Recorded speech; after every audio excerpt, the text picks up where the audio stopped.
Hi everybody, this is Yu-Gi-Oh! Team Niche, and today this is our friend Nikola, who went to the Bulgarian Regionals this weekend. So let's hear what he got to say and his deck profile.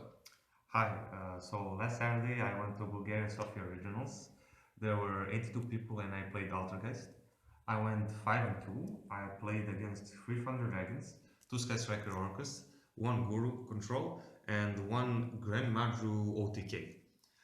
The matchups were a lot harder than usually what we get here in Serbia, so it was a lot more difficult considering everything.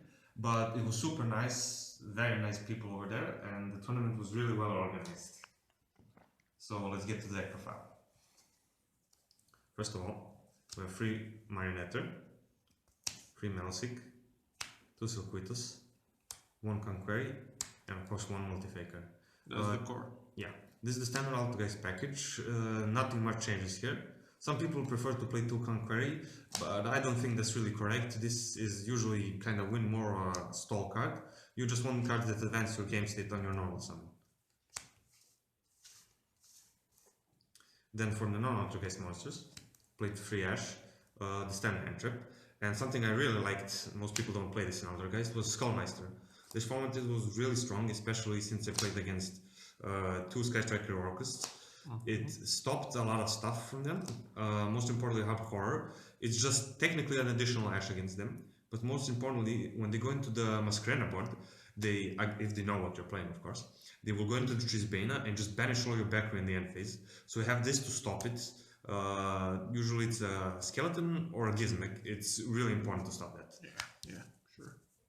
Then for the trap cards, 3 Spoofing, 2 Protocol, and 1 Manifestation. This is pretty much the standard lineup as well. Yeah. Some people like to play 2 of this and 1 of this, but I think this card doesn't also advance your game stick. It's kind of like Conquery. You never want to see it in your opening hand. You want to set it again with Marionette late in the duel. And I was considering playing 3 of this because this card is really good. If you see 2 copies of it, you can just send one off the other. And more importantly, when you flip this, your activation effects can't be negated. So later in the duel, if you don't draw any monsters, you'll make sure your monsters go through. Then from the spell cards, that was it for all the Altergeist cards. We play 3 Pot of Extravagance. I know this is kind of expensive, but you really need to play it. It's literally part of grid in this deck. Then something last minute decision was 1 Pot of Duality. I figured I really needed the additional consistency in test hands. I was finding like I just did 1 card to play, and this was just a filler spot. I was playing 3 Call by the Grave, but I carried for 1 Duality, and I'm kind of glad that this was really mediocre on the original. I didn't really see it that much, but it stopped a few things. I don't think this is really necessary moving forward. This is going to be space for either more consistent cards or more hand trap, because Pyro is going to be a thing. Then, for the other trap cards, 3 Infinite Impermanence, another really expensive card, but you kind of need it in this deck. You never open Impermanence Faker, unfortunately. Then 3 Compulse. This was probably the best trap card in my deck, especially since I played against 3 Thunder Dragons. It's really good going first and going second, and especially since most people just commit a lot of resources into 1 extra deck monster, like Galatea or Shanakor for something Colossus, Titan. Just flip this, bounce it back, they lose 2 monsters most of the time, and then resolve Faker. It's really strong.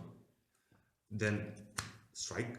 This card is also really strong, most importantly because it protects your Faker, makes sure it does the resolve, because sometimes you really need the Faker to resolve, or you are not going to be able to play at all, and this just protects it.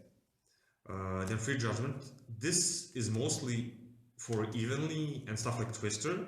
I try to hold this as much as I can until I really need to use it, because people try to bait out your stuff with other stuff, and then they go Twister, Cyclone, remove your stuff, but this just stops it all. And of course, 1 Imperial Order. This card was really good to me on the original. I threw it a lot, I'm not gonna lie. That's it for the main deck. Now the actual deck. 1 Prime Bantry. Not gonna lie, I kind of want to bump this card up to 3. It was really good, especially the second effect is really good, because when it's sent from the field to the graveyard, you add an Altergeist card from your graveyard to your hand, and recycling Multifaker is really strong since it's at 1. Then the only extra deck monster that really matters, Hextia. If you sound this, you pretty much win most of the time. That's it for the Altergeist monsters in the extra deck. Then stuff I never summoned. Abromeg, Zapus, the summoned this once, didn't matter. Budget links. Yep, you can play anything. This can be literally anything. Phoenix never summoned. Kita, this is for the Sunlight Wolf in case you ran to Summer Gate, but there were no Summer Gates. Basically never summon any of this. This can be anything. Then Tuning Kuribo and two Almirage. Summon this a lot.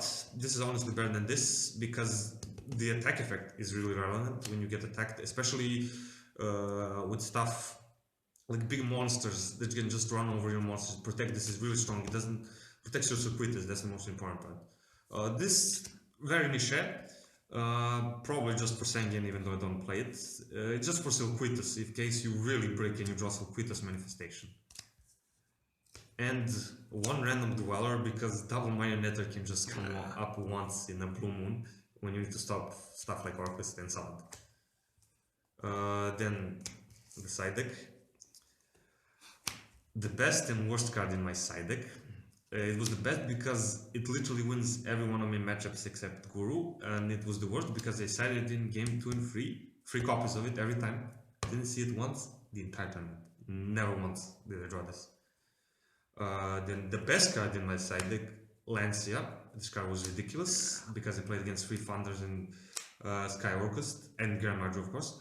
Just drop this. If you're going first, just drop this in the draw phase, tempo phase, whatever. And if they're going first, just drop this on the first thing they do. They don't have call by, they can't play. Stops Allure, stops Desires, stops Gizmic, Orcus, Thunders. Ridiculous. 2 Pancratops, didn't see it all day. 2 Cyclones. This was mostly for Orcus and for control matchups like Guru and the Mirror Match. I was debating between this and Typhoon, but I like this more because I can use this as a quick play in stuff like I can go first and set this and get rid of stuff better than Typhoon because you need to get rid of set cards as well. And more importantly, this gets rid of Battle Forever. Then 2 Secret Village. Didn't see this all day, but this card just outwins too many matchups not to play. 3 is too much because if you draw 2 or 3 and no spellcasters, you literally just insta-lose. 2 is usually enough because you play 3 Extravagance and that 1 Duality.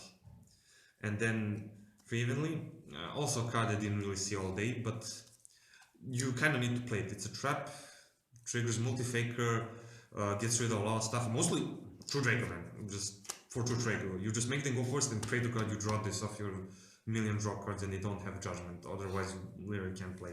You have nothing for them. That's it for... And just to check, your score was... Okay, my score was 5-1.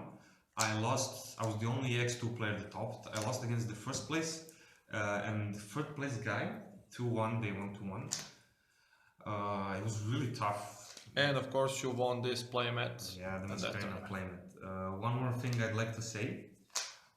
This deck is gonna get a lot of changes since the new format because Lightning Storm and stuff is coming out.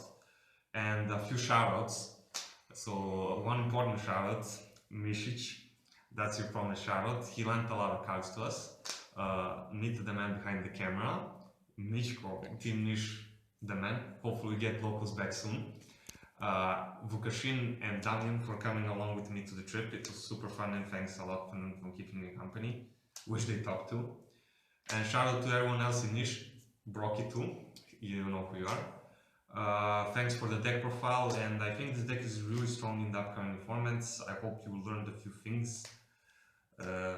That's all. Thank you very much, Preach. See you soon.